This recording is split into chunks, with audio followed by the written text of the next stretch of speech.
স্বামী আসলে কি?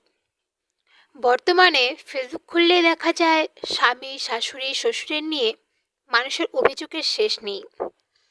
কিন্তু বিশ্বাস করো, এই যুগে দাঁড়িয়েও আমি বলছি, যদি তোমার শেষ পর্যন্ত কেউ হাতটা ধরে থাকতে পারে, সে হচ্ছে তোমার স্বামী।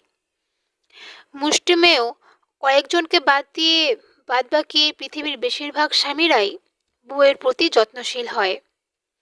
কেউ হয়তো সেটা দেখতে পারে, কেউ সেটা পারে না। যে স্বামী বউকে প্রকৃত ভালোবাসে, সে হয়তো লোক সমাজে সেটা দেখাতে চায় না। সেটা তার দুর্বলতা না, সেটা তার ভালো মানুষের পরিচয়। কারণ এই লোক সমাজটা বাইরের চাকরি কর ওপর নির্ভর করে, লোককে বিবেচনা করে, যেটা তোমার স্বামীর পছন্দ নাও হতে পারে। এবার ভেবে দেখো তো, দিন শেষে তোমার ভালো লাগা জিনিসটা তোমাকে কে হাতে তুলে দেয়? তোমার স্বামী তো। এটা তোমার ভালো লাগবে, সেটা তোমার স্বামীরও সবসময় ভালো লাগবে, এটা তো হতে পারে না, না?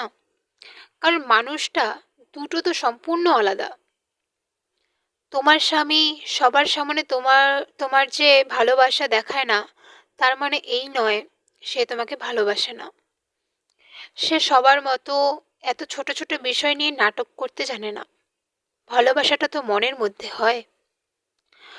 প্রকৃত স্বামী তো সেই, যে লোক সমাজের লোক দিকে ভালোবাসে না, মন থেকে নিজের মতো করে ভালোবাসে। কথাগুলি কাউকে ইঙ্গিত কিংবা কাউকে আঘাত করে বলা হয়নি। কথাগুলি সবার জন্য, যেটা বাস্তব। তবুও কারোর একান্ত যদি খারাপ লেগে থাকে, তার জন্য ক্ষমা মার্জনীয়। ধন্যবাদ। আমার ভিডিওগুলি ভালো লাগলে লাইক কমেন্ট করবেন।